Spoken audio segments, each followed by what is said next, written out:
আমরা আসলে গত 15 বছরে অনেক অনেক প্রচার করে গেছি যে জিনিসগুলো আমাদের প্রচার করা উচিত ছিল না, গভীরে গিয়ে সত্যটা জেনে মানুষকে জানানোর উচিত ছিল। আমরা অনেক মাধ্যম কিন্তু জুলাই আগস্টের গণ অভ্যুত্থানের খবরও প্রচার করি নাই। অনেক মাধ্যম একেবারে সাইলেন্ট ছিলাম শেষ দিনের আগের দিনটা পর্যন্ত। তাদেরকে কিন্তু কাউকে অনুতপ্ত হতে দেখি নাই। এখন আইন দিয়ে অনুতপ্ত হওয়া মানে হচ্ছে আপনাকে বন্ধ করে দেওয়া, আপনার বিরুদ্ধে শাস্তি নেওয়া।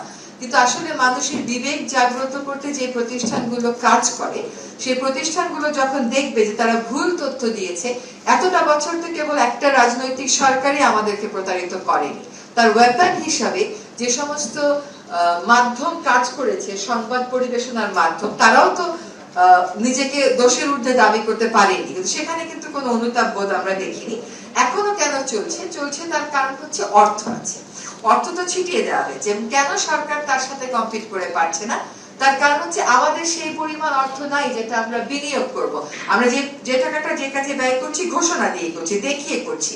ফলে ওই যে বিপুল পরিমাণ অর্থ যারা তার সুবিধাভোগী ছিল তাদের মাধ্যমে সে ছড়াতে পেরেছে।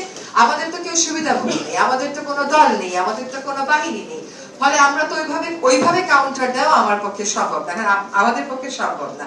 আপনি যেটা বলছেন কাউন্টারটা কেমন করে দেব, আমরা কাউন্টার দেব আমাদের কাজের মাধ্যমে। এখন দেখেন, একটা জিনিসের দাম বাড়ার সাথে সাথে প্রত্যেকটা মাধ্যমে দাম বেড়ে গেছে।